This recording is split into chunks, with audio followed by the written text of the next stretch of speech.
Kali ini kita sedang berada di Museum Kris Surakarta. Kita kunjungan virtual sekarang ini ya, karena musimnya pandemi COVID-19. Bersama saya Ridwan Maulana Yasifun, mahasiswa Sasda 19. Kebetulan saya juga merupakan cantrik Kris di Besalen Ki Empu Subandi Suponingrat, Empu Kehormatan Kraton Kasunanan Surakarta. Dadosno kawruhanira para kadang mahasiswa baru tentang apa itu kris. Jadi kris itu adalah senjata golongan tikam yang tajam kedua sisinya, asimetris dan memiliki kecondongan tertentu terhadap gonjonya. Untuk lebih lanjut, mari kita belajar bersama masuk ke Museum Kris Surakarta. Mas. Nah, monggo selamat datang di Museum Kris. Jadi kita dari UNS sedang kunjungan virtual nih Mas, karena musimnya pandemi, jadi kunjungannya virtual.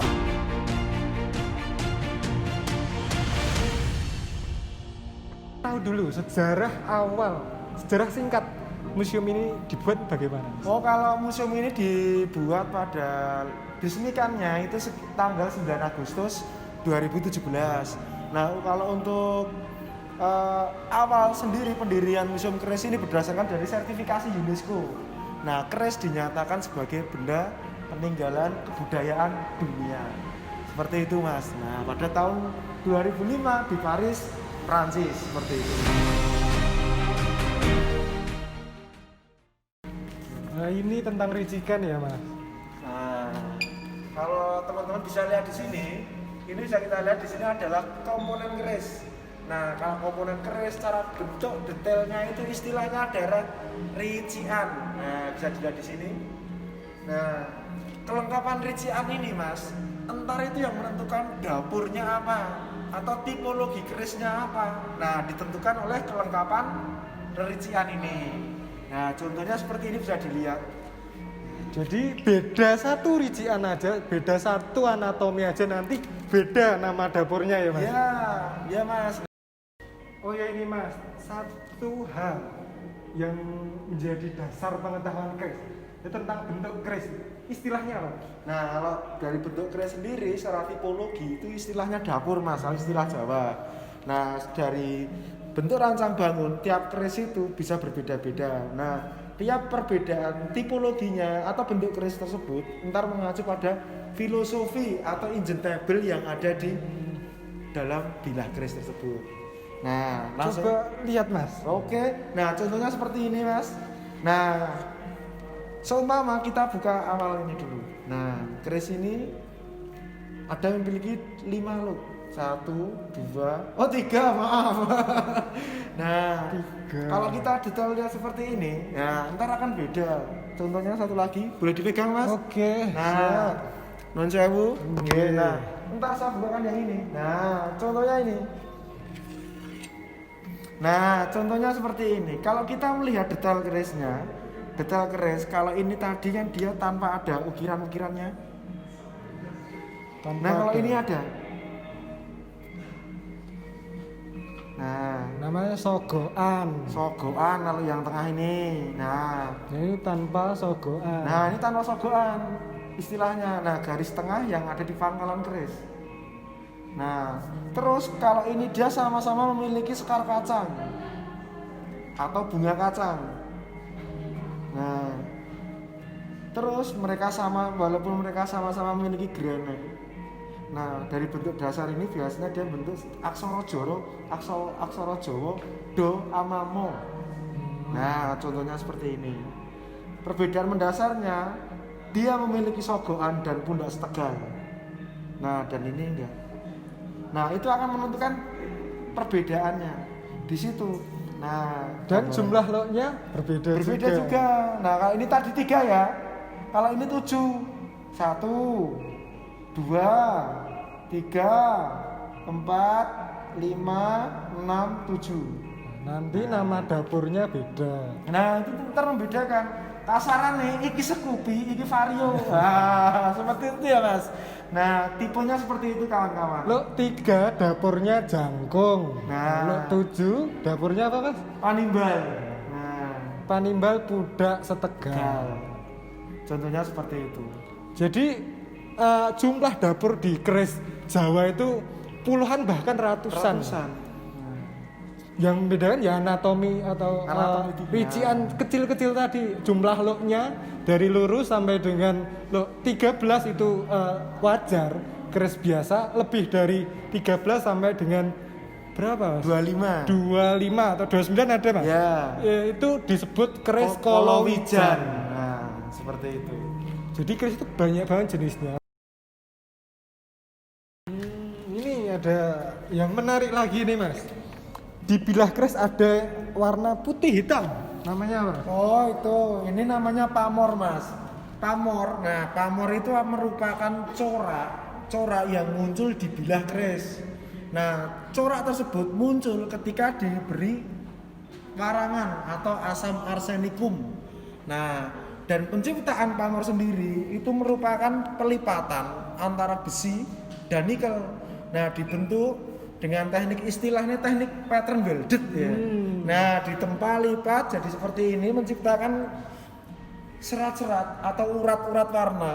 Nah, itu maknanya beda-beda juga ya Mas? maknanya bisa beda-beda Mas. Tergantung permintaan pamor itu tergantung pas ketika pemesanan keris ketika pada si empu itu. Harapannya keris ini besok mau dijadikan pusaka seperti apa. Nah, jadi pamor itu juga mewakili doa harapan kita. harapan si pemesan seperti itu Mas, benar. Jadi keris memiliki tuah, memiliki daya. Lebih itu bukan dari hal-hal mistik jin atau apa gitu para kadang mahasiswa. Keris memiliki tuah dan lain itu dari doa yang disimbolkan dari dapur dan pamor keris tadi. Falsafah filosofi dari bentuk rupa wujud keris itu tadi sendiri. Simbol permohonan kepada Tuhan Yang Maha Esa dalam wujud benda. Seperti itu. Jadi jangan takut-takut lagi sama keris, pegang keris. Wah ini ada diorama pembuatan keris. Mau dijelaskan Mas? Nah, kalau nama tempat ini sendiri itu namanya Besalen. Dari diorama ini kita bisa melihat proses pembuatan keris pada era zaman dahulu. Nah, ada si empu yang pakai baju hitam, ada panjaknya, ada ubupan, komponen-komponen penunjang pembuatan keris hingga ada paronnya. Nah, di sini pengunjung biasanya kita ajak Mas untuk mengenali proses pembuatannya hingga mengenali material-material yang tadi sudah saya sebutkan seperti baja, besi, nikel itu komponennya yang mana hingga sampai pembuatan keris sampai jadi kodokan dan bakalan keris. Nah, contohnya seperti ini. Nah sekarang ini Mas, tolong dijelaskan tentang jenis-jenis warangka dan fungsinya. Nah, kalau zaman dahulu Mas, kita jadi ngambilnya era Mataram ya, Mataram terutama Surakarta ya. Surakarta. Nah, kalau awalnya itu biasanya modelnya seperti ini Mas. Nah, tipikal seperti ini. Nah, tipikal seperti ini, kalau kita bisa lihat secara bentuk ranjang bangunnya ada daunannya, terus bentuknya seperti ini. Nah, ini dari Mataram Surakarta di Ningrat. Nah, kalau ini biasanya istilahnya ladrang. Nah, warangka ladrang ini Mas, biasanya kalau secara dia digunakan untuk acara-acara formal, resmi. Nah, menghadap raja, nikahan. Terus Mas, ada satu lagi. Nah, tipenya seperti ini. Nah, agak beda dengan ladrang tadi ya. Nah, ini namanya tipe-tipe kalau kita lihat bentuknya tanpa ada daunnya dan tanpa ada daunannya. Nah, ini biasanya kita sebut sebagai gayaman. Warangka gayaman. Nah, untuk secara fungsi sendiri ini digunakan untuk acara-acara non formal. Nah, daily activity yang dolan gone sedulur, harian. Kalau cowok-cowok zaman dulu kemana-mana pasti bawa keris. Kalau sekarang bawanya iPhone ya Mas. Kalau dari Keraton Jogja itu tipenya beda lagi. Nah, dia diambil dari format era Mataram Islam ya Mas. Iya. Sebelum pecah antara Solo dan Jogja, bentuknya hampir seperti itu. Iya, ada lagi. Dan yang terakhir, nah tipenya adalah sandang walikat. Nah, contohnya bisa seperti ini. Lebih simpel. Lebih simpel.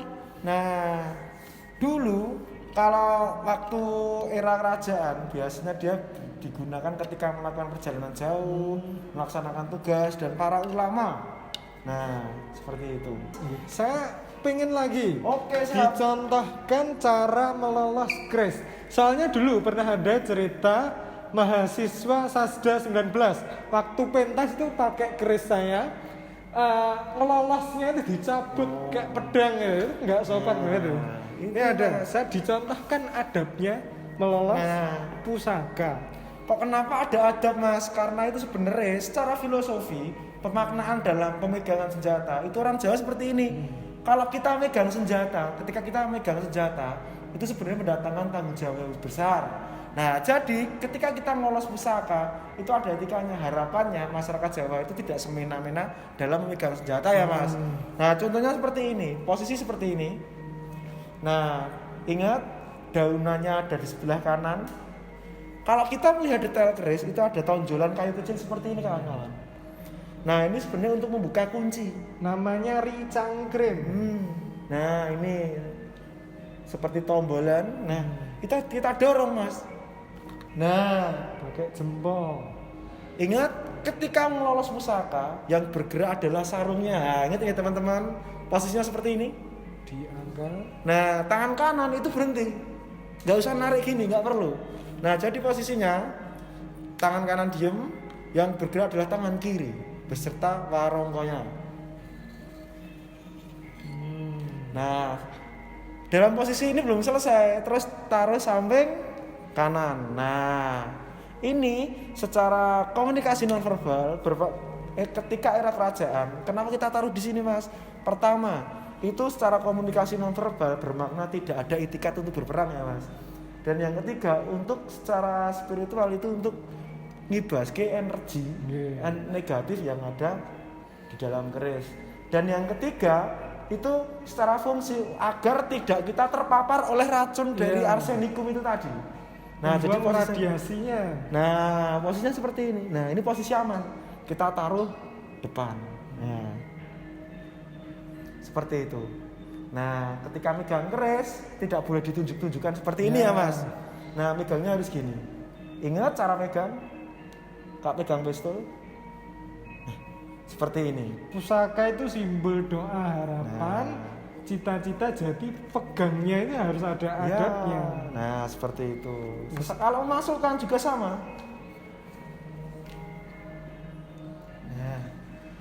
Warangkanya yang diturunkan. Nah, posisinya seperti ini.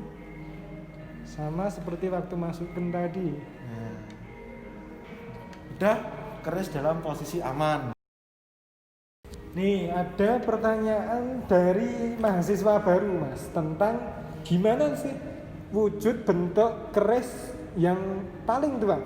Nah, kalau awalnya kalau tadi kita udah lihat bentuk-bentuk keris yang tadi pernah kita tadi buat praktek itu. Nah, itu adalah tipe-tipe keris ketika udah era-era kerajaan sekarang ya Mas. Udah maju bentuknya. Abad ke-15 16. Nah, kalau teman-teman pengen tahu Mas bentuknya yang paling lama, nah itu biasanya kita ambil dari bentuk-bentuk era abad ke-9 sampai ke-10. Nah, bentuk-bentuknya seperti ini. Nah, ini adalah tipe keris bedok.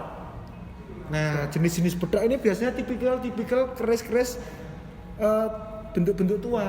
Dia masih nggak sepanjang keris-keris sekarang. Dia agak pendek, terus bilahnya yang agak lebar. Terus dia memiliki ketebalan. Nah, biasanya kalau orang-orang bilang biasanya istilahnya itu pada zaman-zaman Kabudan ya Mas. Era-era Buddha. Nah, kok bisa tahu toh Mas? Nah, kita bisa lihat di relief candi Prambanan, Candi Borobudur, bentuk-bentuknya pasti masih seperti ini. Nah, itu jadi indikasi bahwa bentuk betok atau bentuk Kabudan seperti ini adalah bentuk-bentuk keris tipe yang paling tua. Contohnya seperti ini Mas. Bentuknya masih sederhana, pendek, lebar, agak tebal, Di estimasi tangguh itu masa pembuatan, tak sengguh, tak kira-kira keris ini dibuat pada masa Buddha atau Buddha dalam hal ini artinya bukan agama Buddha bukan, tapi Buddha itu artinya masa kuno. Ini keris yang tanya tadi, keris yang tua gimana? Ini jawabannya. Itu tadi. Ada lagi pertanyaan Mas. Di sini koleksi selain keris apa aja? Oh, selain di sini ada golok, terus ada badi. Memang museum ini secara konsepsi itu memang kita pengen ngangkat seni tempah Indonesia. Nah, jadi nggak hanya di Jawa aja, tapi senjata-senjata yang berasal dari seluruh Nusantara. Nah, contohnya kayak alameng, pedang suduk, badik itu mayoritas kan dia dari daerah-daerah Sulawesi. Nah, contohnya itu. Ya ada pedang suduk, ada golok, lain-lain, ada juga tombak. Kalau pengen tahu, datang aja ke Museum Keris. Ini Mas, alhamdulillah udah sampai sini, udah beberapa menit kita jalan-jalan belajar tentang keris bersama. Terima kasih banget Mas untuk ilmunya hari ini. Untuk mahasiswa baru Sasda UNS 2020, ini adalah keris-keris masterpiece-nya. Kalian kalau pengen tahu bisa datang ke sini. Ada maskotnya, keris hibah dari Bapak Presiden Insinyur Haji Joko Widodo. Sebagai penutup, saya harapkan kepada mahasiswa baru Sasda 2020 untuk coba cintai budaya Indonesia. Jangan pilih-pilih, jangan takut belajar apalagi tentang keris ini. Banyak filosofi makna pesan yang dititipkan leluhur kita melalui keris ini. Pelajari, amalkan. Demikian perjalanan kunjungan virtual kita hari ini. Terima kasih para mahasiswa. Wassalamualaikum warahmatullahi wabarakatuh.